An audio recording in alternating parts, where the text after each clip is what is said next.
Hi, my name is Christina. I work with single mothers that are looking for meaningful relationships. Hey, how are you? Thank you for coming in. But they don't want to go through the heartache of ending up with Mr. Wrong again. I help these women to avoid the bad habits that attract the wrong men for them, and I show them how to achieve the mindset necessary to help them attract and obtain their Mr. Right. Hello, you guys. Tonight I'm going to talk about something that plagues most relationships. It is money. Money can be a problem, period. If you guys don't discuss this early on, you're subject to find yourself in a horrible predicament. When you're dating, it's imperative. Hey, Shannon, how are you? Thank you for coming in. It's imperative to ask how the other person sees money management. You want to know if they like to save, if they like to spend a lot. Thank you for sharing. I appreciate that. If they are the type that are frugal, or they are the type that are spendthrift. Hugs to you as well. Hey, how are you? You need to know these things. Is that important?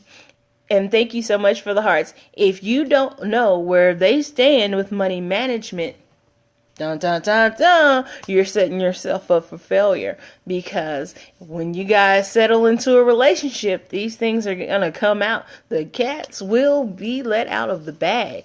And unfortunately, oh, you did?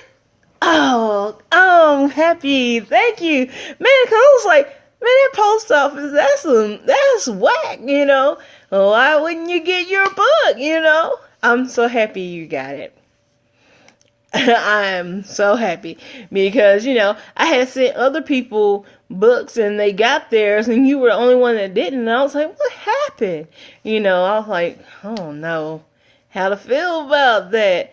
Oh, okay. Thank you, Mr. Willis, for coming in. Thank you, Shannon. Thank you. I appreciate that so much.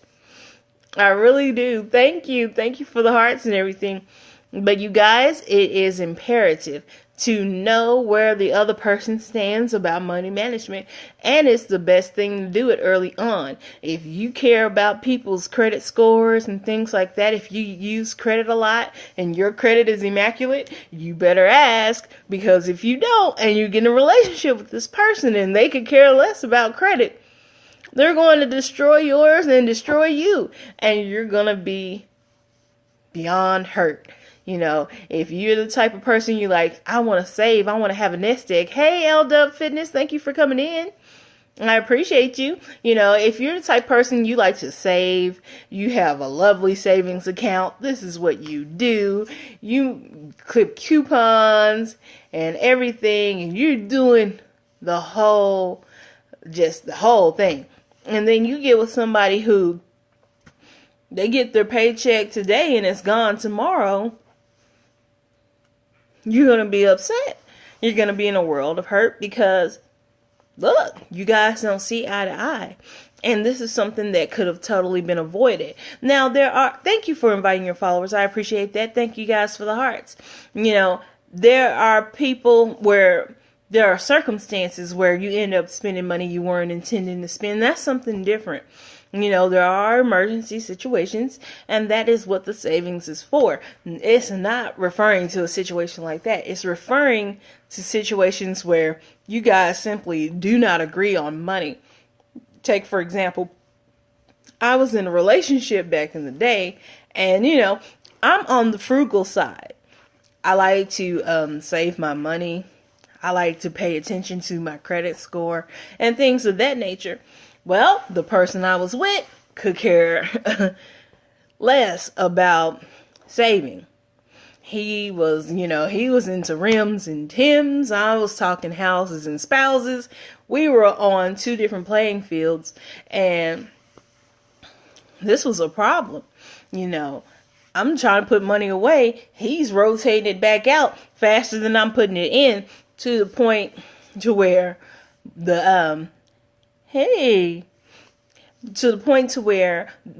our bank account was overdrawn. And I'm like, how is it overdrawn? What's going on? Because I'm constantly putting stuff in there, and I wasn't even realizing as fast as I was putting it in, he was taking it back out. It wasn't until I went to the bank, because I was like, what is the problem? What is it? And then they told me, well, it's this card that's using all the money and da da da da. And come to find out it was him. And I'm like, what are you doing? He said, that's what the money is there for. We should spend it. It's like, no, we don't just spend it. I'm sitting there.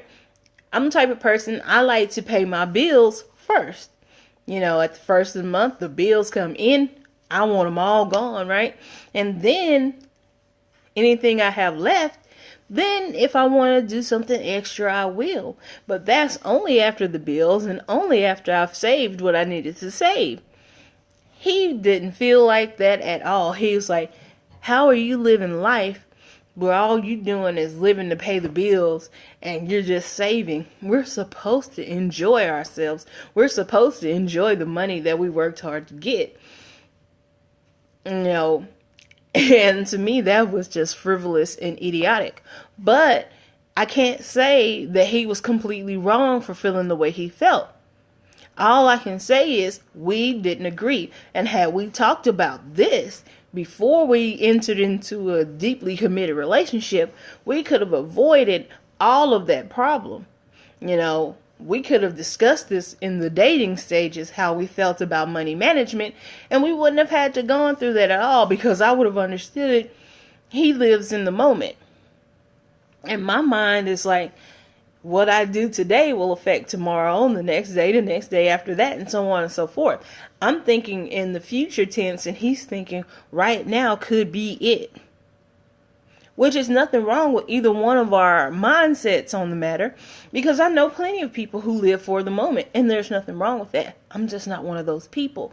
And so if I would have asked about it, or maybe he asked about it or something, we could have got that out of the way. Or we could have came to some kind of middle playing ground, because there are some people who are actually in successful relationships and they have different viewpoints on money. But what they've done to resolve these issues is they keep their bank accounts separate and they keep their funds separate. So the one who likes to save, that's what they do. And the one who likes to spend, that's what they do. And they have their arrangement as to how the bills are going to get paid and everything like that. So, it is manageable, but it is something that you definitely have to discuss. If you don't, I promise you, this is going to be a problem. Finances is one of the leading causes of people getting a divorce. Matter of fact, it's the number one reason for divorce. It's only followed by infidelity. And infidelity is hey, Angie, how are you? Thank you for coming in. Infidelity is a big one. But no, finances is first. It's the major cause. It's the biggest cause of divorce. People not agreeing on finances. So make sure that you inquire about how they feel about finances, how they feel about credit scores, just period. You need to know. Yes, Shannon, it's very true. You need to know. If you don't ask, you can't really get mad when that's good to hear. When things don't go in your favor, you can't even really get mad because you didn't even ask about it. Thank you for inviting your followers. You just assumed you guys were on the same page because you had some wonderful dates and everything like that. And, a lot of us ladies, we have a tendency, the guy pays for the date and stuff. And you're like, and you think everything's on the up and up. And then you get with him and all of that comes to a complete halt. That was just to get you, and now that he has you, no. You understand that every dime he gets is gone. It's in circulation. It's out of there. So it's best to ask. Like my sister, she was dating this guy, and she was like, oh man, he's making a good amount of money. This. Yeah, it depends on how, you feel about things and stuff like that.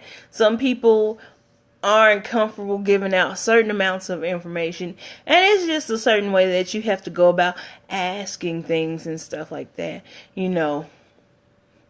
It's all about mindsets and making sure that you connect with somebody who has the same stance on things that you do.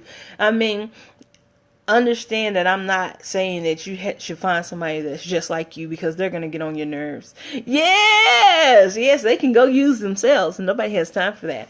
You know, don't get someone just like you, because they're going to get on your nerves. Just period. But, you know, and you can't get somebody that's too far opposite of you either, because you guys won't have any common ground, that, you know, you don't have anything you can get along about. This will not work. Eventually it's going to be a problem, because you guys don't have any foundation. So you have to find someone that's enough like you for you guys to get along, and enough different to complement the situation. So, you know, when it comes to finances, you guys should have pretty much the same views on this thing. Especially, you know, there are some people who are sticklers. The credit score has to be this or above, and this and this. You better ask, because you might look at them and they're driving the Mercedes and everything like that. Yeah, definitely, you know, they should have their own set of questions, you know, things that are important to them, and ask questions based on that, because it's just that important. I do discuss that in the book, as far as getting to know yourself and getting to know what you want, you know, because you need to know. If you don't understand what it is you're looking for, how are you ever going to find it? How are you going to know when you found the right person for you, when you don't even know what that person looks like? You know, I hear so many people saying, I'm waiting for God to send me my Mr. Right. It's like, what does Mr. Right look like? Because, you know, any Tom, Dick, or Harry can slide onto the scene, but it doesn't mean that he's going to be right for you. It just doesn't mean that. So you need to be more specific. You need to know really who you are, what you want, what you're going for. That's just the bottom line. You have to have some kind of idea of it. You know, that's how a lot of us end up in situations where we feel broken and overly hurt anyway, because we didn't know what we wanted. We didn't know what we were looking for. And we just listened to our parents. He that findeth a wife findeth a good thing. And, you know, a good man's going to come to you. You didn't know that the guys that came to you weren't necessarily going to be good to you or good for you. You know, most of the guys that are bold enough to just pop out and start talking to you, they're usually the nuts that have the issues in the first place. Yeah. You know, it's the truth. You know, but you can't just stop right there like that. You know, you can't just stop at that, because what makes you know that that's a good man? Our parents didn't tell us, oh, well, a good man has, yeah, you know, a good man has X qualities and blah, blah, blah, or, you know, something that's going to go along with your personality. They don't tell you any of that. A good man is going to come to you. Just wait for him to arrive. And that's what most of us did. We waited. We got him, and he mowed us over, Jack. And, you know, backed up and did it again. You know, switched a few lanes on you. What happened? What happened? You don't even understand how you got taken for a ride that fast, you know. I'm telling you, used you like a speed bump and kept going. And then you don't even know what happened, and you're sitting there becoming bitter. I don't even understand. They all are the same. They're not all the same. There are honestly good men out here. The problem is, yeah, that's facts right there. Those are facts, you know. But you can also find a guy who proclaims that he loves the Lord, and there's no truth in it. That's why you have to ask questions, you know. That's why you need to know if you guys are on the same page. You have to know, because there are so many different personalities out here, and it's beautiful. It's a beautiful thing, you know. All fruit isn't meant for everybody. You know, you could be the type of person say you have a nice home, you have a nice car, you have a nice job, but our mindsets are vastly different and we don't get along about anything. You know, there's nothing we can touch and agree on. We don't agree about how money should be handled. We don't agree about how the children should be reared. We don't agree about the different roles in the household. We don't agree about anything. There's no purpose of being together. It doesn't mean that I'm a bad person, and it doesn't mean that you're a bad person. It just means that we don't work together. And there's nothing wrong with that, because there's somebody for you and there's somebody for me, and that's a beautiful thing. And a lot of people fail to see that. Relationships and things don't go the way they planned, and then they start bashing their exes and stuff. Oh, this, and I'm like, stop doing it, because at one point that ex was good. You enjoyed them, you liked them, you loved them, you picked them, you thought they were amazing until you realized you guys didn't have anything in common, or not enough to hold something consistently. You know, that's just something you have to take that L, learn from it, and move forward. You know, I'm married now, and I have somebody in my life that, we have the same foundational morals. We agree. Oh, thank you so much, sir. Thank you. And God bless you as well. And you have a good night. Thank you. Yeah, you know, I have someone, we have the same foundational morals. We agree on how the money should be spent. We agree on how to rear the children. Blah, blah, blah, blah, blah, right? And all of our differences complement each other. And it's a beautiful thing. And that's what I'm encouraging you guys to do too. Find somebody who's enough like you so you guys can get along and be at peace in your home. But make sure they have some differences, because like I said, if you don't like to wash dishes and they don't like to wash dishes, who's going to wash them? Somebody's going to be upset. You know, because somebody's going to have to take one for the home team. And you know, eventually somebody's going to be bitter. So if you don't want to do it and they don't want to do it, it doesn't work, right? You know, I happen to be like a type of person, I don't like bothering with the washer and dryer. I don't mind folding. Yeah. You know, I don't mind folding and everything like that, but I don't want to lug the clothes to the washer and then load them and then unload them and dry. Oh, that's annoying to me. But hey, see, I don't mind folding. I'll fold all day long, like like I just do it for a living or something. I'm fine with it, you know. No, and then, you know, Mo doesn't mind lugging the laundry and loading the washers and all that stuff. So I don't have to do that. So I just fold. Ching, it works. It works. Mo doesn't like folding. Good. Don't fold, baby. Don't fold. I got you covered. I'm not taking those baskets upstairs, and I don't have to, because I have somebody that doesn't mind. You know what I mean? You know? That's all I'm saying. Find somebody that has those qualities that you don't. You know? Mo doesn't like cleaning the bathroom. I don't care about cleaning the bathroom. I'll pop those gloves on and get to work. You know, it doesn't bother me, so it's fine. I don't like to wash the dishes. Mo doesn't care about washing the dishes. You understand what I'm saying? Our differences complement each other in a beautiful way. So that's what I'm telling you. Find somebody that's enough like you. We can sit and we can nerd out together and watch TV. We like watching science shows and things like that, so we can nerd out together. We have fun together, whether we're at home or whether we're out on the town. And then, like I said, our differences complement each other. Beautiful, right? And, you know, because you want to be happy. You don't want to just be in a relationship. You don't want to just get married. You want to be happy. You know, and that's part of marriage anyway. Marriage is a union between two people. A union is an agreement of harmony.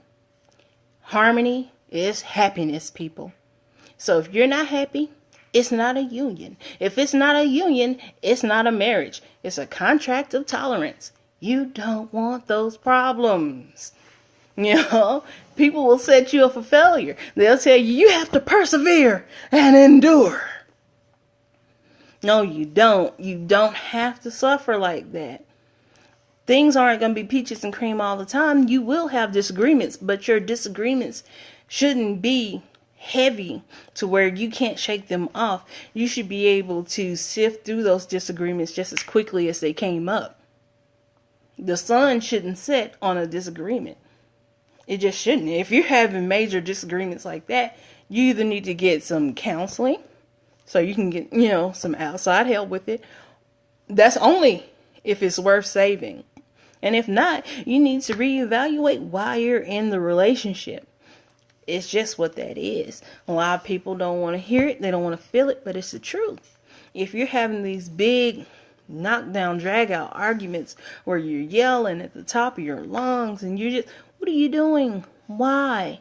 Who is it benefiting? Because it's not benefiting you to be stressed out like that. It's not benefiting them to be stressed out like that. And that's right. That's right, Angie. And if you have children, it's certainly not benefiting them. It's not, because what child have you ever met that wants to sit and listen to their mommy and daddy scream and yell at the top of their lungs? Not any, not ever. So you're not helping them either. And it's programming them to feel like this is normal. This is not normal. There are people that have been happy for decades, right? Decades upon decades. You see elderly couples that are still holding hands, walking around in the park, just as lively as if they met a week ago. And these people have been together 50 plus years. Facts.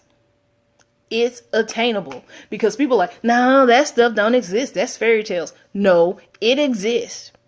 All you have to do is start paying attention to elderly couples. You'll see them walking around. You'll see some, they're happy and spry and they're smiling and holding hands and still opening doors for each other and feeding each other and everything, having a good, joyous time because they actually married the right person. And then you have those other elderly couples that persevered and endured. And they're sitting there looking like this. Hurry up in that store, woman. I got places to be. I didn't even want to come here. And she's like, wait, Harold, I'm coming. Criminy. And she's creaking around. He ain't even bothered to open the door. She's struggling with the door. And then somebody else came open the door for her.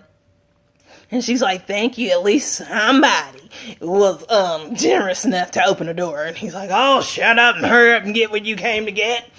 They're aggravating each other from the time they wake up to the time they go to sleep. What kind of life is that? That's not, I'm telling you, Angie, I'm not about that life. I do not want to be rickety and angry. You know what I'm saying? If my back is creaking and I'm popping and I'm sounding like a bowl of wet Rice Krispies, I want somebody who's going to rub that ointment on me and be happy to do so, and not every day I got to rub this ointment on your back because you don't know how to take care of nothing. I don't have time. I want somebody who's like, come here, hon, I got this new ointment for you. Ha, right? I'm telling you, there are people that are happy. Those are the people that I model my life after. The people that are still happy. They're in their 90s. I'm telling you, Shannon, I pay attention. The people that are sitting around there in their 90s, they're still happy. Even if one of them is pushing the other in a wheelchair, they're like, ha ha, we're out on the town. They don't even care. They're lugging each other around, just happy. That's what I want. That's where I'm going. It's like all that other stuff is for the birds. I'm telling you, it's the truth. It's the truth. All that other stuff is for the birds. So you guys, make sure you're with somebody who's on the same page as you. A person that's good for me won't be a person that's good for you, and a person that's good for you won't be good for the next person, because we're all different and we have drastically different personalities, and that's the way it was meant to be. And there's somebody for everybody. As a matter of fact, it's not just one soulmate. There are plenty of people who have the criteria that you're looking for. You just have to know what you're looking for. A lot of times people are like, there's nobody out there that's anything like me, nobody that likes what I like, and that's not true, because you find clothes that you like, you find furniture that you like, cars that you like, blah blah blah blah blah. Somebody had to be thinking like you for that stuff to even be created. So if you can find things that you like on the planet, understand there were other people that liked the same thing you did. It's time to start thinking about that. Yeah, it's true. You have to start thinking about that. If you can find other things that you like, that means somebody thought like you and created those things. That means they're still out there. And you have a variety of people to choose from. I talk about that in the book as well. You guys, Love Letters has a little bit of everything in it. And I was happy to bring it to the world.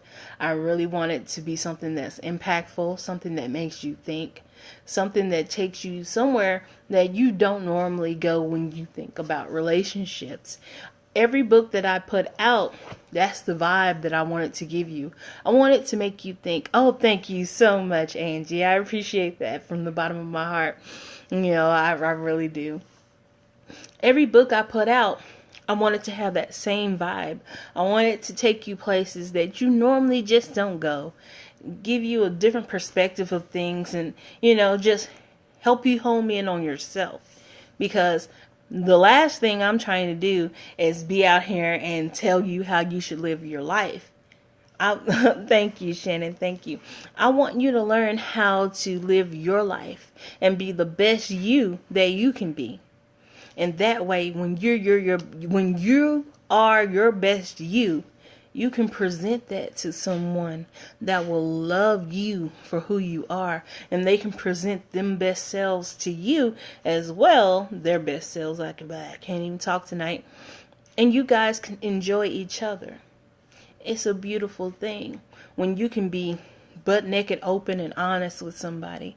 When you don't feel like, well, I better not tell him that, he might take off. Or if you're a guy, I can't tell her that, she might take off. You don't want those kinds of problems. You want somebody that you can talk to about anything, the good, the bad, and the ugly. And after it's over with, they're still there smiling at you because they love you. They love you, rickety, crusty, and all. And that's what you're looking for out here. You're not looking for somebody who's just trying to tolerate you for the sake of having a title. It's true. You don't want somebody who just is okay with being with you just to have a title. Like, well, I have somebody. You may have somebody, but are you happy? Because if you're not, you need to reevaluate where you're going in life. What are your plans? What are you doing? How do you plan to positively impact the world if you can't even positively impact yourself? Like, what message are you bringing forward? What are you doing? A lot of people look at people and they live by example. And if you provide a jacked up example, well, guess what? Whoever's watching you, that's where they're going to, because they think you're the bee's knees. And therefore, you're sitting there persevering and enduring, sounding like slavery. I do this song all the time. Wait in the water. Wait in the water. You're just in there sounding like slavery. They gonna think they need to get in there and sound like slavery too. Stop the madness. You don't have to wade in the water. Come out and dry your feet off.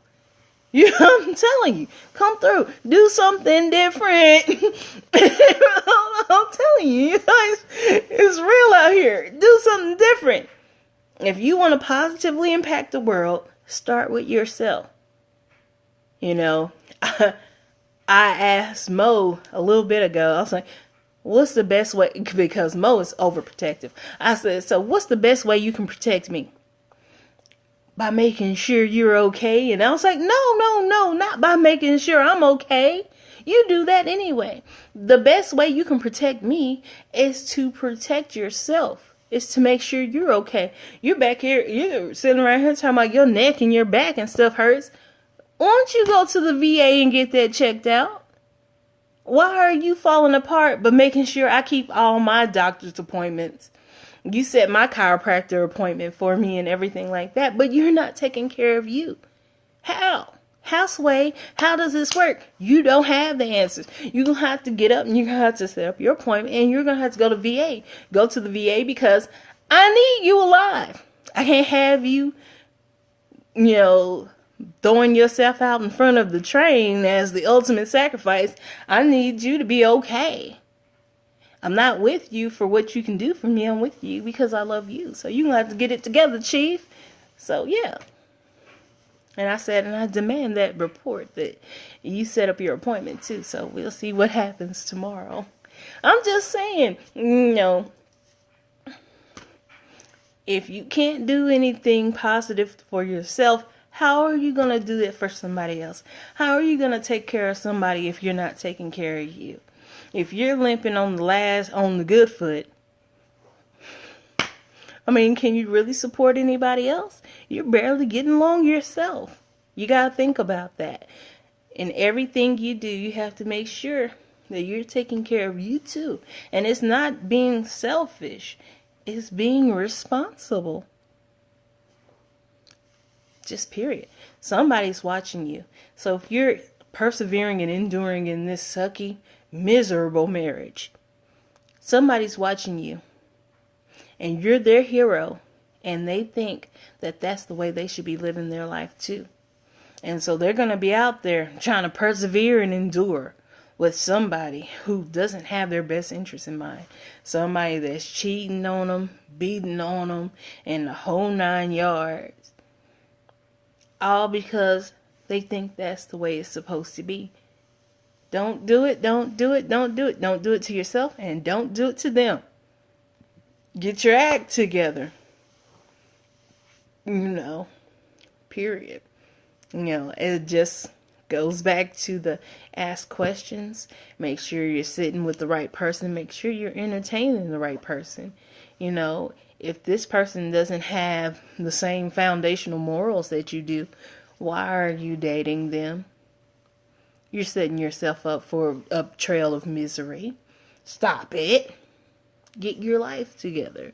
Get your act together. Do something better for you. Because at the end, you need to be happy. They need to be happy. And if you guys have kids, the kids need to be happy. Everybody in the household needs to be happy. Yes, get your life. Get your life. And Shannon, if they don't like what I just said, they can go to bit.ly/Survive and Thrive sponsor and sponsor a worthwhile charity. That's what they can do. For real. You guys, it's just that serious. Yeah, I quote you so much on my scope. It's unreal. I always have a good time. But you guys, that's what I have for you tonight. I want you to pay attention to the qualities that you hold near and dear to you. If finances is something that's important to you, make sure you ask while you're dating. Don't get tied up in the relationship and then find out that you guys are nothing alike and then get mad about it and then try to drag them from A to Z. All you had to do was ask.